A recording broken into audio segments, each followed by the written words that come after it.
دوستان عزیز سلام. بعد از چند روزایی که ما عموما به کارهای ترانسفری دست نزدیم و در آن روزایی که گرند اسلم دوشنبه انجام یافت، البته روزهای اخیر خبرهای ترانسفری زیاد شدند. الکی خبر رسید که وین رونی سرمربی دسته پلیموت شده است.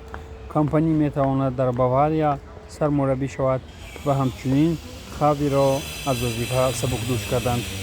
گپ و چپ بسیار است که فلیت میتواند در بارسا سرمربی شود و او هم گفته است که بازیگران نو تابستان نمیخرد و به بازیگران جوان توجه بیشتر میکند. همچنین میتوان درباره رفتن ژیرو